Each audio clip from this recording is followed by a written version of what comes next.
All right. I'm playing chess a lot today. One of the fastest, uh, most beautiful checkmates I've ever done in my life today in 5 moves. And you learn a lot from the game of chess. You do. And it pops into my head, again about the multiple officers have been lost in the line of duty here in Ontario within a short period of time, which tells me that the officers are not prepared for these encounters. And of course, there's this dilemma having to do with the arms smuggling that happens from up through the states into Ontario here. And naturally, since I'm in London, it's halfway between Windsor and Toronto, and so it's really, this is 401, 402.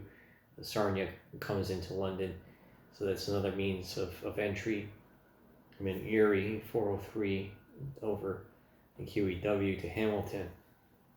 Now, I may or may not have some experience with drug trafficking in Hamilton. Um, so I understand some minor to a minor degree on the ground level, the ins and outs, uh, but not the higher end. I don't know exactly. Didn't get to find out exactly where it all came from, and frankly, I didn't care to know exactly where it all came from. That's a little too risky. Um, because then you get into and the deeper stuff, like where the firearms are coming from and where they're going.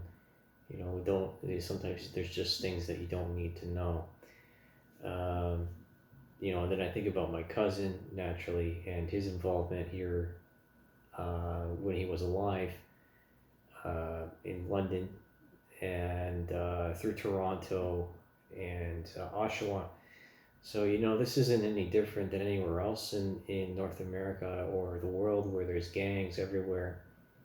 But having to consider the darker side of the history of propaganda and all this information that I've gathered and researched recently to understand the larger geopolitical implications, especially after observing and watching channels like China Uncensored for many years and other controversial talking head channels, and watching the popularity of fitness and of firearms channels, just flourish. And that tells me a lot about the current psychology of the people, especially after COVID, and the changing economics and the implications thereof. Because as is the micro, every single individual decision versus a larger, human fabric, and there's unpopular topics to talk about, and especially considering geographic origin and intelligence, and also the arrogance of other cultures when we get to especially the topic of culture clash and the misunderstandings of Canadian attitudes towards foreigners, and also this, correlated, not caused by uh, this rainbow identity politics and caused by the tactics of China of extraordinary warfare. It's undeniable. There's a reason why that was, there's a reason why that paper was put out just before the beginning of the 21st century in 1999. That was a warning shot, right? It's like that's more or less they're saying we're going to do this, whether you like it or not. Um, because money and lives are at stake, and if you know the enemy as you know thyself, right? Sun Tzu, The Art of War. Uh, and plus other things like don't interrupt the enemy when they're making a mistake, or the enemy of my enemy is my friend. So, I don't like to pick on certain demographics and ethnicities, but the truth is that, India is not a good country to be allies with. They have a large problem that they don't want to deal with government corruption and with the disparity of, the rich and the poor, and also of education, and the demographic change, the swing to as predicted by Stats Canada, and as I illustrated in one of my previous videos. Once you get to a certain threshold, other ethnic groups start to believe that they are superior because we don't stand up and we don't stop them. As is the male psychology of being territorial. And when you learn a certain amount of information, you come to a critical mass. You can start concluding through logical reasoning and deduction that that the facts are not just a means of justification and reasons for war, but an absolute absolute essential directive of action, right? To become men of action is continue to let this stuff happen, and it's not going to change. There won't be any Canada left. There won't be any Canadians left, and it makes me think about other group dynamics, and my nephew, and how he has to deal with bullying of children from different cultures, especially from the Middle East. He doesn't know Arabic, he doesn't know Farsi, so there's a lot of stuff going on. He doesn't know Hindu or Punjab. I've seen pictures, and if you're willing to have open eyes and open ears, then you can really understand the world in a way that most people will never understand, right? The entirety of humanity. And when I think about bullying, and I think about my personal experience growing up, again, a lot of this has to do as a cross-examination of my own life, to understand the motivations and the history of the propaganda, the multiple facets depending on the topics at large, because it is designed to overload the singular person, so is that they're not thinking for themselves and they have no room in their heads for critical reasoning, this hyperstimulation, right? I'm going to keep saying it, I'll keep saying it, because if it doesn't get listened to, then we deserve the fate that we get, and the fate that we will have is annihilation and oblivion. This is the truth of the matter. This is why we have militaries. This is why we have wars, and eventually extraordinary warfare leads to conventional warfare, whether we like it or not. This is just the truth. You can only drive people to the edge of their tolerance for so long, and then the bellicosity element comes into play, and so the manipulative tactics that are used in order to push people past their breaking point. And in my own personal experience, growing up, again, I'll re-illustrate the point. I've never really been a popular person. I've been more of a lone wolf most of my life.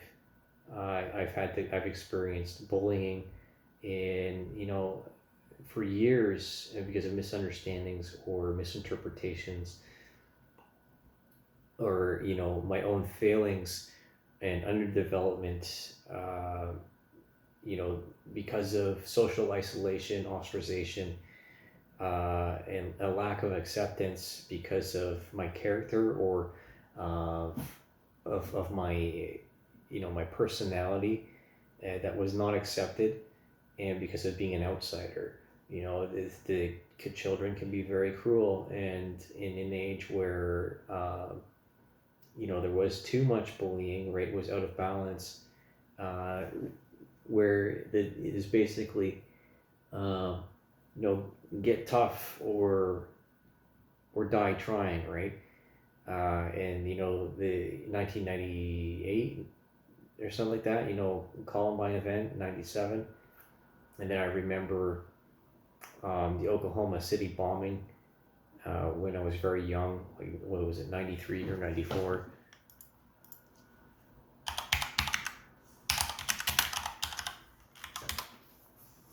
1995. I remember this. We talked about it at the church camp in Seven Bridge. Domestic terrorist attack. And again, I referenced the Toronto 12 or whatever it was.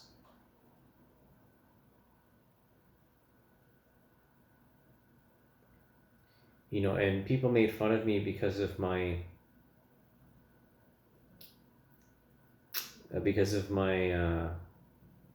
my love and interest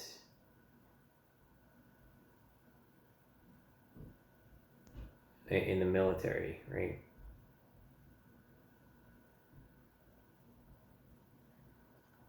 And bullying for Columbine happened because they were the children of military contractors.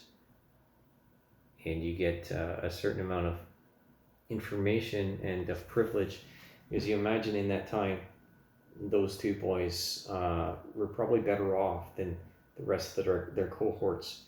Otherwise, they wouldn't have had the funding and the means for those weapons.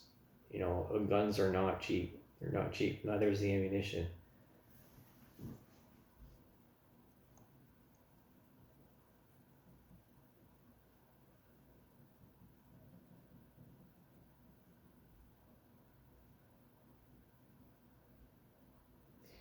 Bullying, hazing, that sort of stuff, that even happens inside the military.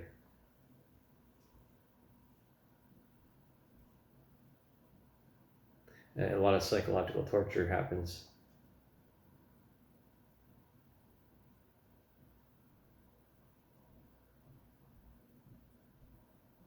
And sometimes intelligence agencies, they push a little too hard, because what you really want to happen is for the person not to do anything. I'm not referring to my own behavior here. Obviously, I'm trying to be analytical and detached.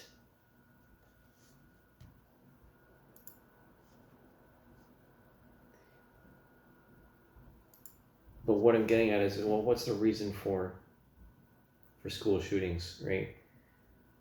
The previous reasons, as I just mentioned, bullying or social ostracization, because of misunderstandings or just differentiality, right? The person is just so different. They stand out like a sore thumb no matter what they do. The uniqueness of that person is what makes them a target, either some sort of a level of intellectualism or of economic status. The next ones would be because they're not getting laid, quite honestly. Aggression, testosterone, there's correlation there. And that's why that transgender shooter went to the Catholic school in the States recently, is because they weren't getting laid, and they betrayed their own biology. It's simple as that. And then the other parts are, say, the motivations to kill cops. When I'm looking at it, I'm thinking about it, and I'm like, well, they were obviously in a desperate situation, so stressed out. And, if I'm going to say something to anyone that does watch this particular video that's in law enforcement, and I will put the tag on it, don't be a hero. Just don't do it. You don't know what kind of gun's on the other side. It's better to just isolate them, surround them. These are the usual tactics, right? And then wait till backup arrives. until you have something that can penetrate through the wall. And there's obviously tools at hand, and any phone can be a listening device now, any phone, or speakers, Bluetooth especially. If you have the means and the understanding, it's not that hard to understand, or say it's not that hard to implement the technology. And I don't know, there's departments out there that have a lot more resources than others, but incompetence gets in the way, red tape. I understand these things, the usual cop drama sort of bullshit. But when it comes down to it, when you're facing down the barrel of a gun, I want all the firepower I can have, right? And like, I'm across the road from two elementary schools, right? And there's more than a few veterans around here. This I know for certain. And the best people to lead by example are people that already have the discipline. And there's no reason to be afraid of anyone that was in the military if you're a cop, or anyone that was ROTC, JROTC, or a cadet like myself. We are your allies, so please don't forget that. I don't want to be a threat to anyone. I just want my own life, right? I want to value my own life. What's hard enough to go through is to watch other people become radicalized in the face of these disparities, and the possibilities for becoming an anti-hero, as the four-term terminology, or vigilante, or just trying to have 15 minutes of internet fame. And this is again why the motivations for suicide, right, is because someone is not feeling recognized or heard. And again, I'm not referring to my own behavior, or that I'm going to follow through on such a thing. It's just a matter of the human existence and condition at this very moment. If I'm going to summarize it that way.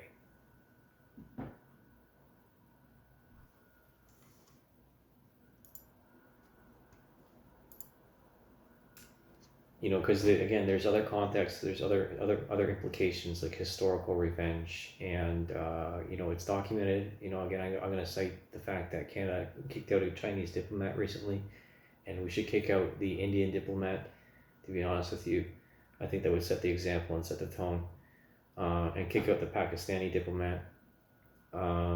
Frankly, because we shouldn't be running into fires that of buildings that they're not going to care about, right? They see us as a target of opportunity. That's my interpretation and my judgment by all the information that I have, and by observation of people's behavior. It's unfortunate, but it's true, right? And the more the financial crisis, this financial cycle changes, the more desperate people become. So, too many pressures and people blow their tops. Yeah, that's the gist of it. And I'm sure other people, other smart people have come to the same conclusions or something similar, because we're not as complicated as we think as human beings, and as in communities. And I hope you learned something from this. I hope someone listens to this, and that I can contribute something. That's it.